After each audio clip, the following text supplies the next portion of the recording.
The ventilation system in the Grand Celestial Court had been making a noise like a dying space whale for the past 20 minutes, and David Reeves was fairly certain nobody had noticed except him.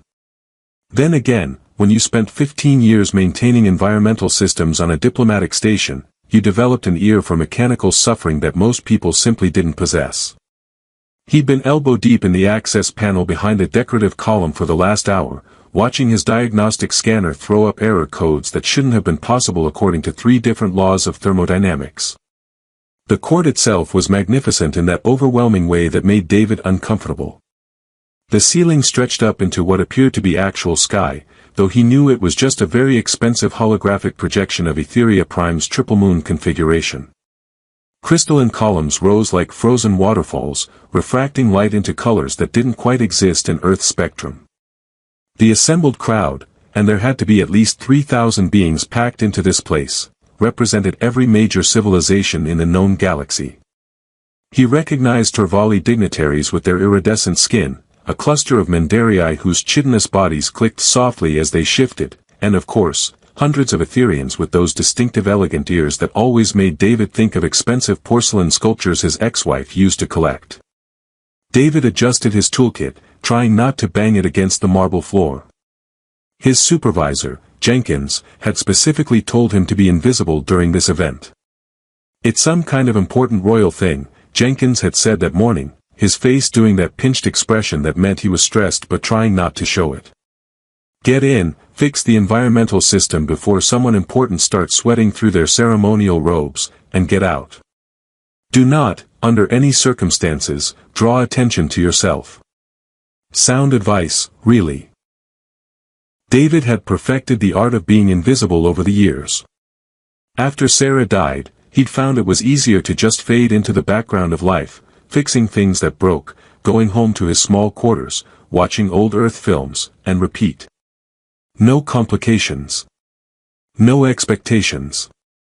No heartbreak. The massive doors at the far end of the court suddenly blazed with light, and everyone fell silent in a way that made David's spine tingle.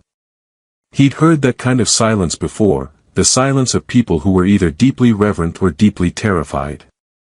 Sometimes both. Queen Lysara Velshane entered, and David had to admit, even from his position half hidden behind a column, that she was striking. She moved like water and steel had somehow reached a compromise, her silver hair cascading down her back in a way that seemed to defy the station's artificial gravity. Her gown was made of something that looked like liquid starlight, shifting between blue and silver with each step. But it was her face that caught his attention, sharp, intelligent, and wearing an expression that David recognized immediately. It was the look Sarah used to get right before she told her hospital board exactly where they could stick their budget cuts. The look of someone who'd had enough and was about to make it everyone's problem. Her ears, those long Etherian ears, were adorned with what had to be priceless gems that caught the light with every minute movement. David found himself wondering if they got cold in the station's climate-controlled environment, then immediately felt ridiculous for thinking it. The Queen ascended to her throne, an impressive affair that seemed to float above the floor on some kind of gravitational nullifier, and the entire court bowed. David, realizing he should probably show some respect even if he was technically just the help, started to duck his head when his scanner let out a cheerful beep that sounded obscenely loud in the reverent silence. He frantically muted it, his face burning as a few nearby Etherian nobles glanced in his direction with expressions of refined horror. Assembled beings of the Etherian Empire and honored representatives of the allied civilizations, the Queen's voice rang out, clear and commanding without being loud. The acoustics in this place were incredible. I stand before you today to address a matter of both personal and political significance. David tried to focus on his work, but his scanner was now showing him something genuinely weird. The environmental system wasn't malfunctioning, it was being interfered with by some kind of localized quantum field. That shouldn't have been possible. Quantum fields required massive generators, not. The laws of our people are ancient and immutable, the Queen continued, and there was something in her tone now that made David look up despite himself. They have guided us through millennia of prosperity and challenge. One such law dictates that a ruler must take a consort before their 30th cycle, or abdicate the throne to the next in line. A ripple went through the crowd. David saw several nobles exchange glances that could only be described as predatory. His scanner beeped again, more insistently this time. Whatever was creating that quantum interference was getting stronger. "I have resisted this law," Lasara said, and now her voice carried an edge that could have cut through hull plating. "Not out of disrespect for tradition, but because in my 27 cycles, I have yet to meet a being I considered worthy of standing beside the eternal throne. I have been courted by warriors who could not strategize their way out of a cargo bay. Nobles who possessed wealth but no wisdom. Scholars who had knowledge but no courage." David was only half listening now, his attention fixed on his scanner. The quantum interference was centered somewhere in the throne room itself, moving, which meant it was attached to someone. Or something. His mind raced through possibilities. A weapon. Some kind of surveillance device. A malfunctioning piece of jewelry. That last one seemed most likely in a place like this. "Therefore," the queen said, and the word dropped into the silence like a stone into still water, "I make this proclamation.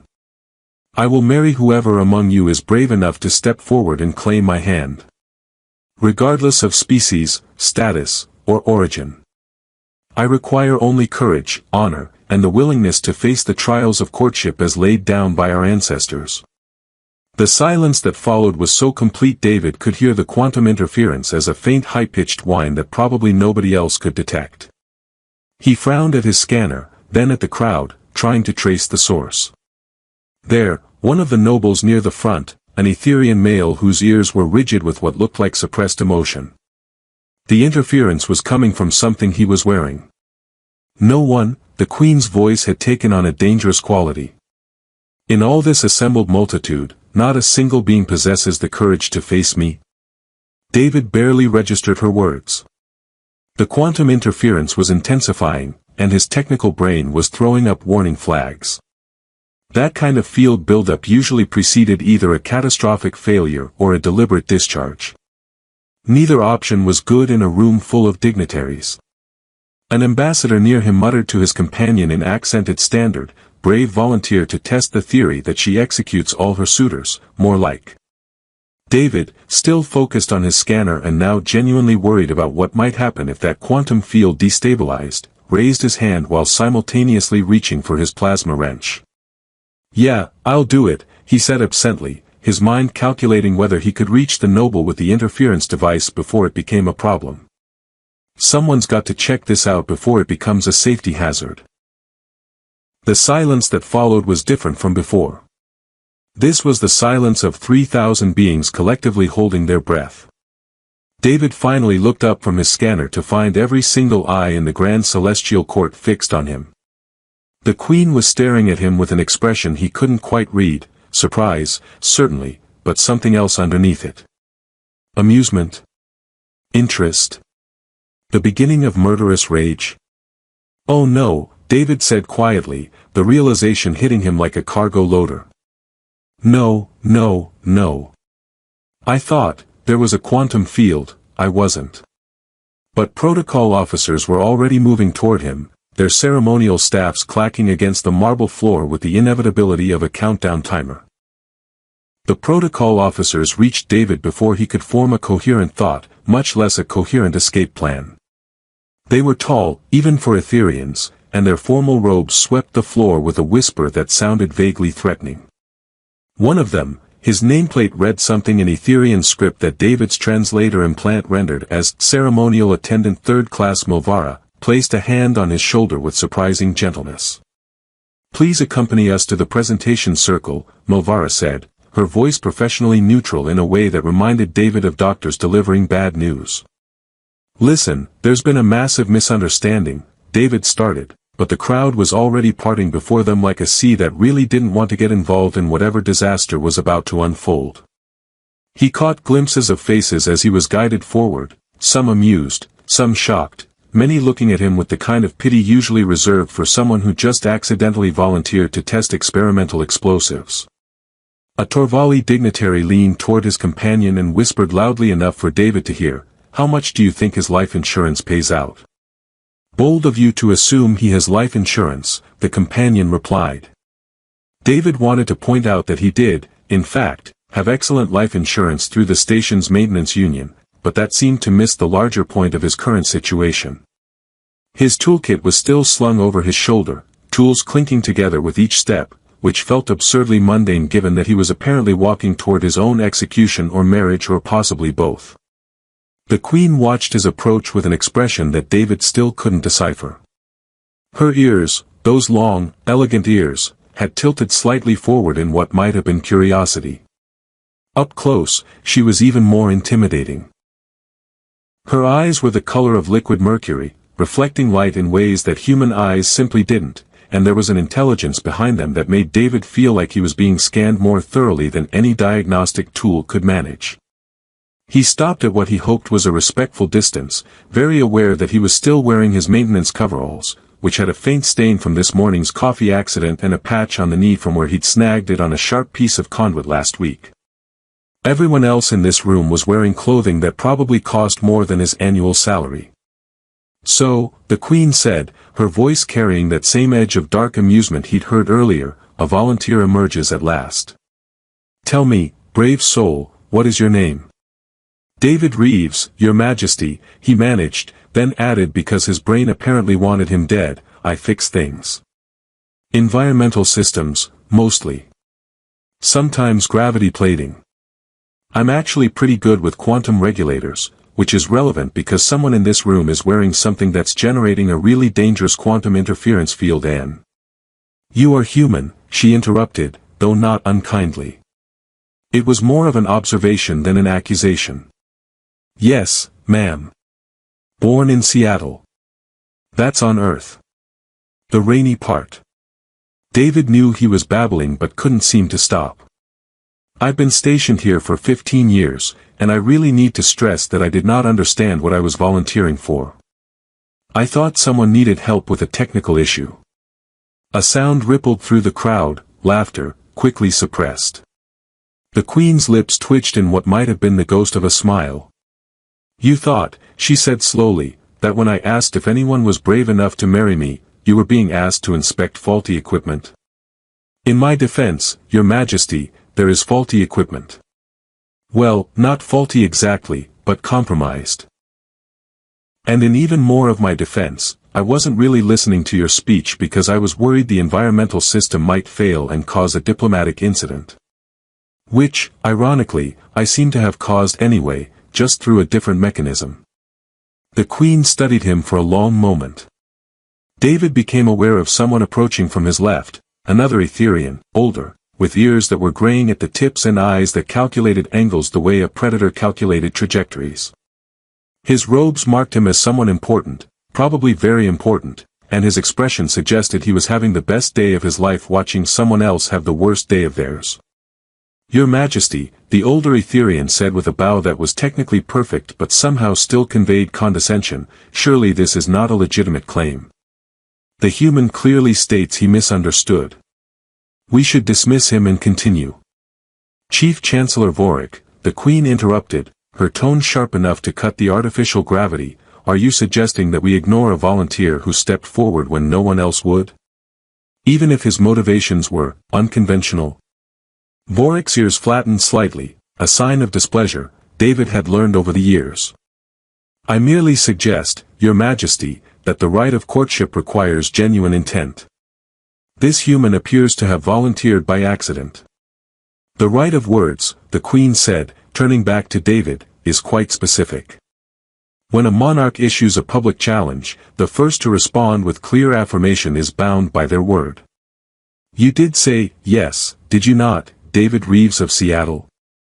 I said, yeah, actually, which is less formal, and I was definitely responding to what I thought was a question about checking a quantum field issue, not about marriage, which are very different things that should never be confused because one involves calibrating sensitive equipment and the other involves.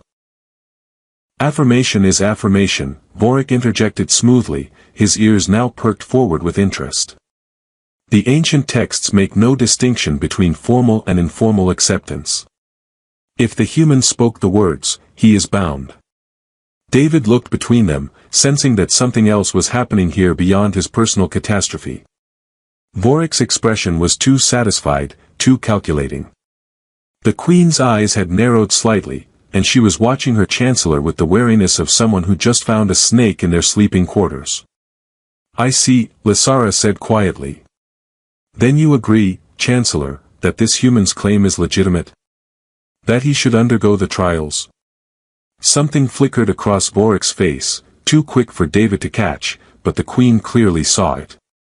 Her ears tilted back slightly, a gesture David had learned indicated skepticism or suspicion. "The law is clear, Your Majesty," Vorik said. "Though unusual, the circumstances require we honor the right." "Then it's settled." The Queen's voice rang out across the court, and the crowd leaned in collectively, not wanting to miss a syllable. "David Reeves, human of Earth, you have claimed the right to court the Eternal Throne. Do you understand what this means?" David's mouth had gone completely dry. His scanner was still beeping quietly in his toolkit, reminding him that someone in this room was carrying what amounted to a quantum bomb, but that suddenly seemed like a minor concern compared to the fact that he'd apparently just gotten engaged to an alien queen through the most ridiculous misunderstanding in human history.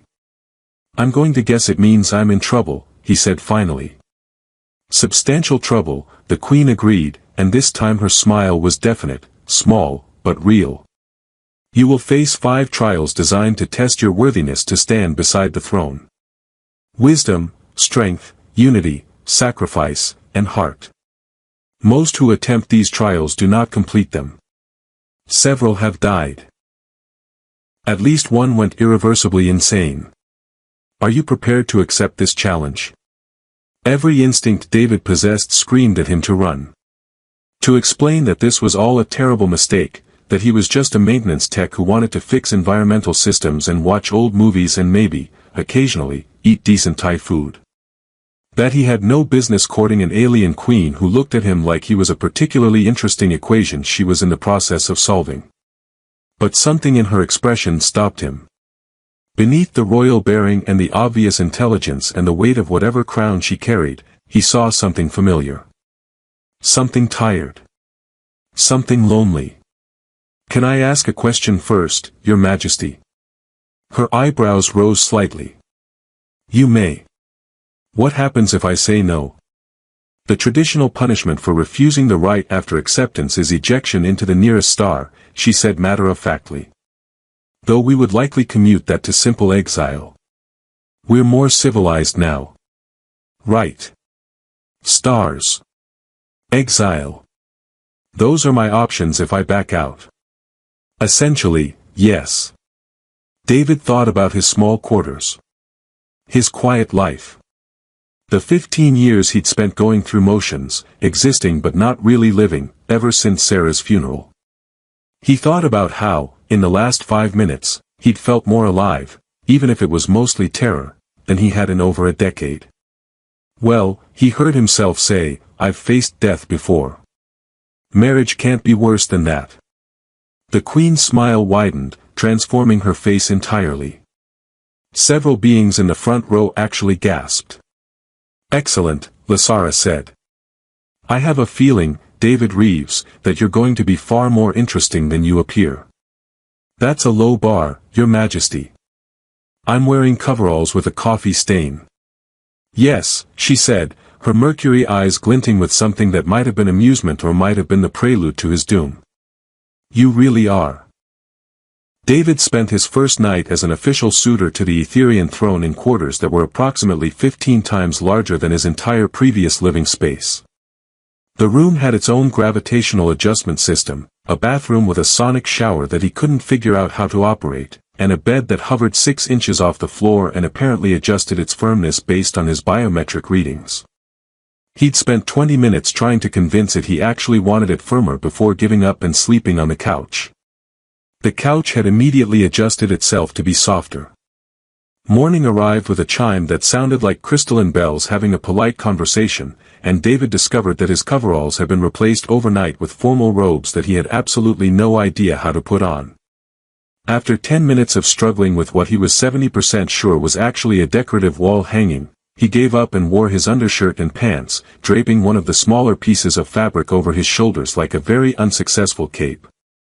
The knock on his door was precise, 3 taps, evenly spaced. "It's open," David called, giving up on trying to make the cape look intentional. Vorik entered, took one look at David's attempt at Etherian formal wear, and his ears flattened completely against his skull. "You cannot possibly be serious." "In my defense, these things came without instructions. Also, I'm pretty sure one of them is actually a tablecloth."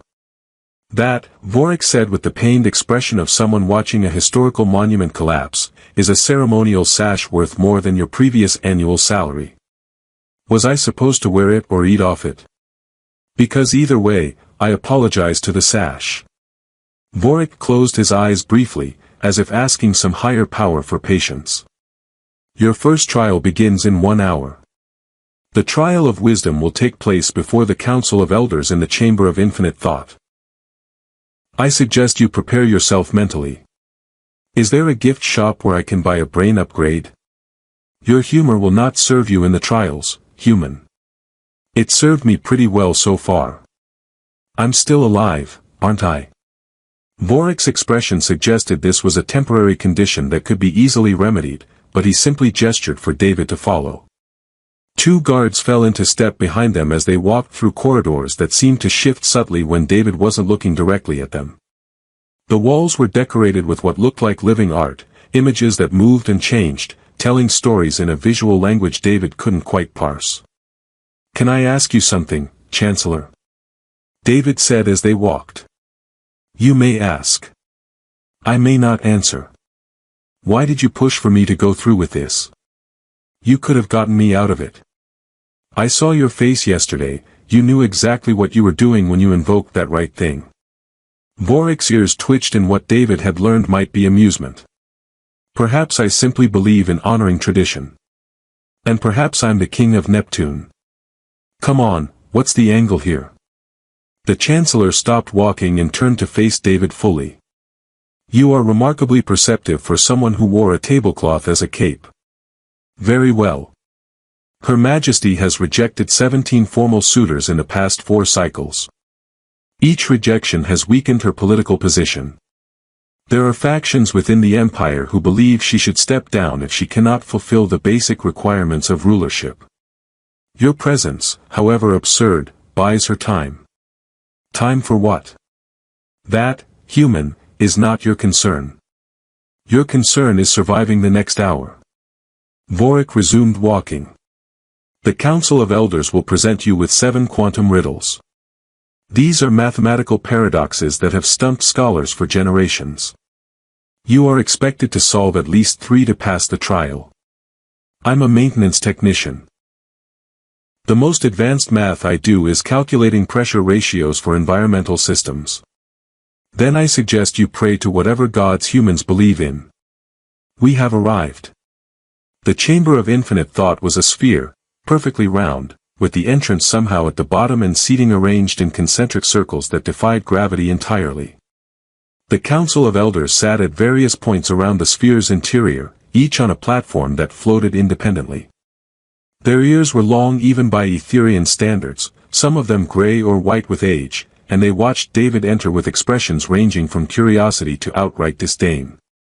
The Queen sat at what David's brain insisted was the top of the sphere, though his inner ear disagreed violently with his eyes about which direction was actually up.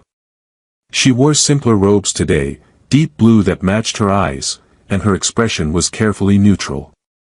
David Reeves, one of the elders intoned, their voice echoing strangely in the spherical space. "You stand before us to prove your wisdom worthy of the eternal throne. We shall present 7 paradoxes.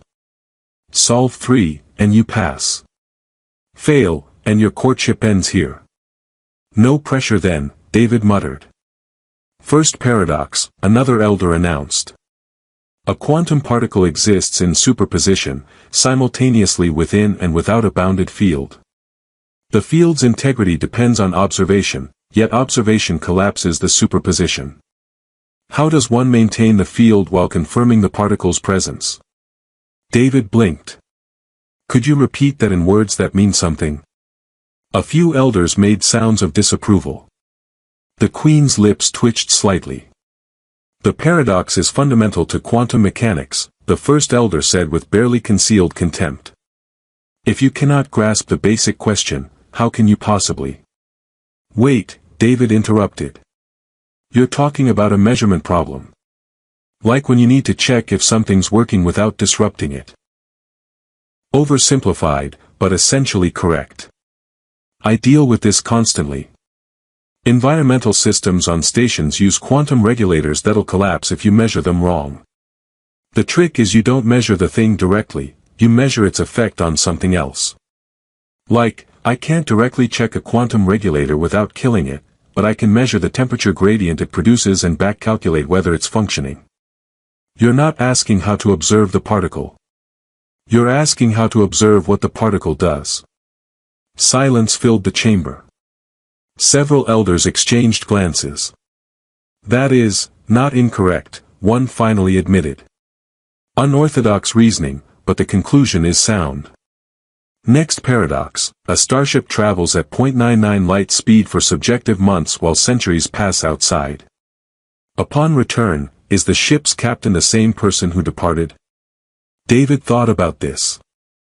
Is this a philosophy question or an actual question? Answer it however you interpret it. Then no, obviously not. Every cell in their body has been replaced multiple times. They've had experiences that changed them. Nobody's the same person they were yesterday, let alone after subjective months. Why does time dilation make it more complicated? They're different. Everyone's always different. That's called living. The Queen's expression had shifted to something almost like interest. One of the elders actually smiled. Third paradox, two quantum entangled particles are separated by galactic distances. Measuring one instantaneously affects the other. Information cannot travel faster than light. Explain this contradiction. It's not information traveling, David said, warming to the topic now. It's correlation. Like, if I take two gloves, put them in separate boxes, and ship one to Alpha Centauri, opening my box and finding the left glove means the other box has the right one. Nothing traveled faster than light, the correlation was established when they were together. Same with quantum entanglement. You're not sending information, you're revealing what was already determined. More silence. Then the first elder spoke, their voice less condescending now. You have passed the trial of wisdom, David Reeves. Not through scholarly knowledge, but through practical understanding. The council is surprised. That makes two of us, David said honestly. Vorik, watching from the entrance, looked like someone who'd bet against the underdog and was recalculating the odds. The Queen descended from her position, or floated down, or moved sideways. David's brain gave up trying to process the geometry, until she stood before him. Well done, she said quietly. I got lucky. If they'd asked me anything about actual theoretical physics, I'd have been dead in the water. Luck is a form of wisdom, Lasara said, her mercury eyes meeting his. Knowing what you don't know, and working around it rather than pretending expertise. That's rarer than you think, especially in courts. When's the next trial? Tomorrow. The trial of strength. Her expression turned serious. This one will not be solved with clever thinking, David Reeves. I suggest you rest. That sounds ominous. That's because it is. She turned to leave, then paused. Oh, and David? Your quarters have an instruction manual for the robes. It's under the tablecloth. She was gone before he could respond, but he could have sworn her ears had tilted with amusement. The trial of strength was held in the training grounds beneath the palace, a vast arena carved from stone that had been reinforced with some kind of force field David's scanner identified as Tier 7 containment. That meant whatever happened here could theoretically withstand a tactical nuclear blast, which did nothing to calm his nerves. The Queen's champion stood in the center of the arena, and David understood immediately why people were terrified of these trials. Commander Tailvor was built like someone had taken the concept of warrior and optimized it for maximum intimidation. He stood nearly 7 feet tall, his muscles visible even through his combat armor, and his ears were scarred in patterns that David recognized from old Earth military traditions, each mark representing a victory, a battle survived, a worthy opponent defeated. "You may choose your weapon," Tailvor said, gesturing to a rack that held everything from plasma rifles to what looked like a sword made of solidified light. David looked at the weapons, then at Tailvor, then back at the weapons. "Yeah, none of those are going to help me. You'd kill me in about 8 seconds with any of them." 7 seconds, Tailvor corrected without malice. "You are wise to recognize this." "Then I forfeit?" David asked hopefully. "You may concede," the Queen's voice came from the observation platform where she sat with Vorik and several other officials. "But that would end your courtship. Is that your choice?" David looked up at her. She wasn't smiling, but there was something in her expression, expectation, maybe, or curiosity about what he'd do next. Behind her, Vorik looked positively eager for David to fail. "Can I ask what the actual point of this trial is?" David called up. "Like, what's it supposed to prove?" "Strength," Tailvor said simply. "The ability to face insurmountable odds without fleeing." "Right, but strength comes in different forms, doesn't it?" "I mean, there's physical strength, sure, but there's also the strength to know when you're outmatched and find another solution. The strength to ask for help. The strength to admit you can't do something alone." Tailvor's ears tilted forward with interest. "Explain." "I can't beat you in combat. That's just physics and biology and the fact that you've probably been training since you could walk while I've been cleaning air filters. But I bet there's something in this palace that needs both of us to fix. Something dangerous. Something that requires my technical knowledge and your physical capabilities." "This is not how the trial works," Vorik called down sharply. "But it's not against the rules either, is it?" David countered. "The trial is about strength. I'm suggesting we demonstrate it differently." Tailvor looked up at the Queen. "Your Majesty." Lysara leaned forward, her long ears angled toward David with what he was starting to recognize as genuine interest. "The trials are meant to test worthiness through traditional means. However, they also test creativity and adaptation. Commander, is there a task that would require collaboration between your skills and those of a maintenance technician?" Tailvor was quiet for a moment, then his expression shifted to something almost like respect. "The primary fusion reactor in Sector 7 has been unstable for 3 cycles.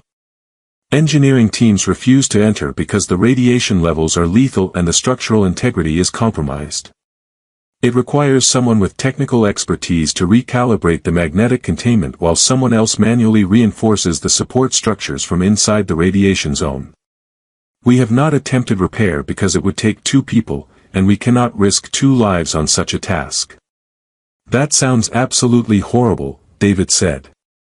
"When do we start?" "Now," Tailvor said, and for the first time, he smiled. Sector 7 was a 40-minute ride on a mag-lift that descended deeper into the station's infrastructure than David had ever been. The reactor chamber was behind 3 sets of blast doors, each with warning signs in 12 different languages and several symbolic systems that all essentially communicated, "Entering here is a terrible idea." Tailvor pulled on a radiation suit that looked like it had been designed for someone fighting a small war. David's suit was standard issue but had been modified with additional shielding. His scanner was already screaming warnings about the radiation levels beyond the door. "The containment field is degrading," David said, studying his readouts. "It's creating feedback loops that are destabilizing the magnetic bottle. If it collapses completely, this entire sector becomes an uninhabitable crater. How long do we have? If we're lucky, 4 hours. If we're not lucky, it could cascade any moment. Then we should hurry." They entered the reactor chamber, and David immediately understood why the engineering teams had refused the job. The reactor core hung suspended in the center of a spherical chamber, held in place by gravitational anchors that were visibly straining. The air, what little of it wasn't superheated plasma leakage, shimmered with radiation. Support struts that should have been locked in place had buckled, and the entire assembly looked like a sneeze would bring it down. "I need to access the control node," David said, pointing to a platform that extended toward the core. "That's where I can recalibrate the containment field. But those support struts will collapse if I add any weight to the platform." "Then I will replace them first," Tailvor said, already moving toward the structural access points. "That means going into the radiation zone. Your suit will hold for maybe 20 minutes before. Then I will work quickly." They fell into a rhythm that David would later struggle to explain. Tailvor would call out which strut he was replacing, and David would calculate the load redistribution, warning him when the structural stress was approaching critical levels. When Tailvor's suit began failing faster than expected, David rigged a secondary shield using his toolkit and spare parts scavenged from the reactor's emergency supplies. "You are remarkably calm," Tailvor said during one brief pause as David worked on extending the platform toward the control node. "I'm absolutely terrified," David admitted. "But I'm also too busy to panic. Fear's just information, right? It tells you something's dangerous. It doesn't tell you to freeze up and die. That is wisdom. That's therapy. Had a lot of it after my wife passed." Tailvor was quiet for a moment. "You have known loss. Everyone knows loss eventually. Question is whether it breaks you or teaches you." David finished extending the platform. "Okay, I can reach the control node now. Keep those support struts stable for another 30 minutes and I can fix this." The recalibration was delicate work, made worse by the fact that David's hands were shaking from adrenaline and radiation exposure. He had to manually adjust 17 different parameters, each one affecting the others in ways that his scanner could barely predict. Twice, the containment field nearly collapsed, and only Tailvor's instant reinforcement of failing struts prevented catastrophe. "Final parameter," David muttered, his fingers dancing across the holographic interface. "Just need to, there." The reactor's whine shifted from the scream of imminent death to the steady hum of controlled fusion. The containment field stabilized, glowing steady blue instead of the warning red it had been. Support struts locked into place with mechanical clicks that echoed through the chamber. "We did it," David said, his voice shaking now that the immediate danger had passed. "You did it," Tailvor corrected. "I merely held things together." That's literally 50% of the job. They made it back through the blast doors, stripped off their radiation suits, and discovered that a medical team was waiting with scanners. David's exposure was high but manageable. Tailvor's was worse, but he waved off the concerned medics with the air of someone who'd survived worse. The Queen was there too, and her expression was unreadable. 16 hours, she said quietly. "You worked for 16 hours in that chamber." The medical team said another hour and you both would have died from exposure. "It was 4 hours, David said, confused. "Time dilation from the radiation," Lasara explained. "You experienced 4 hours. We experienced 16, watching on monitors, waiting to see if you'd emerge or if we'd need to seal the sector and add 2 more names to the memorial wall." "Oh," David said, because he couldn't think of anything else. "You passed the trial of strength," the Queen said. "Not through combat, but through endurance. Through collaboration. Through the strength to face death for the sake of others." She looked at Tailvor. "Commander?" "He has my respect," Tailvor said simply. "Any warrior would be honored to fight beside him." "I'd really prefer not to fight at all," David said. "Fighting sounds terrible." Tailvor actually laughed. "That is the wisest thing you've said yet." The Queen stepped closer, and David caught a scent like ozone and something floral he couldn't identify. 3 trials remain," she said softly. "The next will be the trial of unity. It will require us to enter the labyrinth together." "Together?" David repeated. "Yes. Just the 2 of us. No guards, no advisors, no escape. Her mercury eyes searched his face. Are you afraid? Terrified, David admitted. But I'm starting to think that's just my default state now. She smiled then, genuine and warm. Good. Fear means you're paying attention. Rest now, David Reeves. You've earned it. As she left, Vorik appeared at David's elbow. I underestimated you, the Chancellor said quietly. Everyone does. I'm very unimpressive. That, Vorik said, his ears tilting with something that might have been respect, is precisely what makes you dangerous. The Sky Garden orbited 300 kilometers above the palace, a biodome that somehow maintained Earth-standard gravity while rotating slowly enough that David could watch Etheria Prime turn beneath them. Flowers from 100 worlds grew in impossible combinations, their colors shifting as the station's triple moons rose beyond the transparent walls. The entire Etherian Empire watched via holographic broadcast, millions of beings across dozens of star systems, all waiting to see if a human maintenance technician would actually marry their queen. David had passed the trial of Unity 2 days ago. The labyrinth had been everything Lasara promised, terrifying, intimate, and transformative. They'd shared thoughts and memories in that ancient place, their minds pressed together by technology so old its origins were mythology. He'd felt her loneliness, the crushing weight of a crown she'd inherited too young. She'd felt his grief, the hollow years after Sarah's death when he'd chosen numbness over pain. They'd also discovered General Kael'than's sabotage together, the quantum interference device David had detected during that first ceremony in the throne room. The device had been meant to cause a cascade failure in the labyrinth, trapping them forever or worse. Instead, their shared connection had allowed them to trace its signal, identify every conspirator in Kael'than's network, and disable the trap before it could spring. The trial of sacrifice had come next, where David was offered a way out, his old life back, memory wiped, no consequences. He'd refused. The trial of heart was happening now. Kael'than stood 20 meters away, surrounded by palace guards. His ears were flat against his skull, his expression murderous. Beside him, 6 other conspirators waited in restraints, nobles who'd believed a human consort would weaken the empire, who'd plotted assassination disguised as trial accidents. You have no authority here, human, Kael'than spat. No right to stand beside the eternal throne. You're absolutely right, David agreed, walking toward the general with his hands empty and visible. I have no authority. No royal blood, no military achievements, no political power. I fix air filters and argue with gravity plating. By every traditional measure, I'm completely unqualified.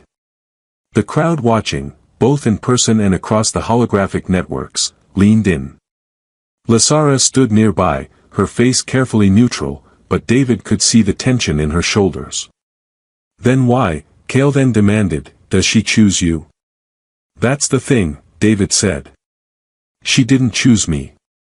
I volunteered by accident because I was worried about environmental systems. Everything since then has been me being too stubborn to quit and too scared to run. But here's what I learned going through your impossible trials, they're not really about strength or wisdom or any of that traditional stuff. They're about whether someone can see Lasara as a person instead of a throne. He turned to address the crowd now, his voice carrying in the garden's perfect acoustics. I've spent the last 2 weeks watching how people interact with her. You all bow. You all use formal titles. You all treat her like a monument instead of a woman. And maybe she was okay with that once, but nobody can live like that forever. Nobody should have to. This is sentiment, Kael'than said dismissively. The Empire requires strength. The Empire has strength, David countered. What it needs is humanity. And before you point out the obvious irony of a human saying that, I mean the quality, not the species. Empathy. Connection. The willingness to admit you're scared or tired or lonely. You would make us weak. No. I'd make you honest. David looked at Lasara. Your queen isn't weak because she wants companionship. She's not diminished because she chose someone unexpected. If anything, having the courage to ignore tradition when tradition isn't serving you anymore, that's the strongest thing I've ever seen anyone do. Lysara's expression had shifted, her mercury eyes bright with something David recognized from the labyrinth, that moment when barriers fell and truth remained. The trial of heart, she said, her voice carrying to every listening being across the empire, requires the suitor to answer one question with complete honesty. David Reeves, why do you seek to stand beside the eternal throne? This was it. The moment that would determine everything. David could feel millions of eyes on him, waiting for grand declarations or political speeches. I don't, he said simply. I never wanted power or glory or even adventure. I wanted to fix things and be left alone and maybe occasionally eat decent Thai food, which is apparently impossible to find this far from Earth. Someone in the crowd laughed nervously. Lysara's ears tilted forward. But somewhere between your impossible trials and terrible diplomatic dinners where nobody would tell me which fork to use, David continued, I stopped being alone. You made me remember what it's like to live instead of just exist. You're brilliant and terrifying and you have this way of looking at problems like they're puzzles waiting to be solved. You make terrible jokes about quantum mechanics. You actually understood my explanation of pressure ratios. And when we were in that labyrinth, sharing thoughts, I felt less alone than I have since Sarah died. He took a breath, aware he was rambling but unable to stop. I'm not brave enough to marry a queen. I'm just stubborn enough not to walk away from the first person in 10 years who makes me want to see tomorrow. So no, I don't seek the throne. I seek you. If that comes with a throne attached, I'll deal with it, but honestly the throne sounds like a massive administrative headache. Silence. Complete, total silence. Then Lysara did something no Etherian monarch had done in recorded history, she removed her crown. The physical act was simple, but the symbolism rippled through the crowd like a shockwave. She set it carefully on a nearby pedestal and walked toward David not as a queen but as a woman, her silver hair catching the light from the moons above. Then don't marry a queen, she said, her voice soft enough that only David and the nearest observers could hear, though the microphones carried it across the galaxy. Marry me. Just me. The woman who laughs at quantum mechanics jokes and doesn't know how to turn off her own analytical brain and has been lonely for so long she forgot what it felt like to want someone's company. I can do that, David said, his voice rough. Though I should warn you, I'm terrible at diplomatic functions and I'll probably accidentally insult someone important within the first month. I'm counting on it. She was close enough now that he could see his reflection in her mercury eyes. Also, you still owe me an explanation about that quantum interference you detected. We never did find all the conspirators' equipment. We can discuss technical specifications later. Maybe after we deal with the fact that we're apparently getting married in front of several million people. Does that bother you? Terrifies me. But I'm starting to think fear just means something matters. She smiled then, the same genuine smile from that first day in the throne room, but warmer now, less guarded. You've changed, David Reeves. So have you. Your ears do this thing now when you're amused. They tilt slightly to the left. I'm aware. You make them do it constantly. It's become a problem in council meetings. I'll add it to my list of diplomatic incidents. The officiant cleared their throat, reminding them that they were, in fact, in the middle of a ceremony. The wedding itself was a blend of human and Etherian traditions. Vows spoken under stars, rings exchanged alongside the traditional Etherian binding of threads, promises made in two languages that meant the same thing, partnership, trust, choosing to face the universe together instead of alone. When it was done, when the crowd erupted in celebration and fireworks painted the dome above them in colors that didn't exist in Earth's spectrum, David leaned close to Lysara's ear and whispered, I still think you're completely insane. She laughed, her ears tilting with amusement. That's why we're perfect for each other. Months later, David would find himself in another council meeting, arguing with Vorik about environmental upgrades while Lysara mediated with the patience of someone who'd chosen this chaos willingly. He'd discover that being a royal consort was exactly as much of an administrative headache as he'd predicted, but it came with unexpected benefits, like unlimited access to the palace's technical libraries and a partner who actually wanted to hear about his day. The maintenance bay where he'd first raised his hand by accident had been converted into a community workshop, open to anyone in the station who wanted to learn practical engineering. David taught classes there twice a week, and Lasara occasionally dropped by to help with complex calculations, her crown temporarily forgotten. The galaxy watched this unlikely pair and slowly began to understand what David had tried to explain in the Sky Garden, that strength came in many forms, that tradition served people rather than the other way around, and that sometimes the bravest thing anyone could do was simply step forward when everyone else stepped back. And if David occasionally still wore his tablecloth cape when working in the maintenance bay, well, he'd earned the right to his own peculiar traditions.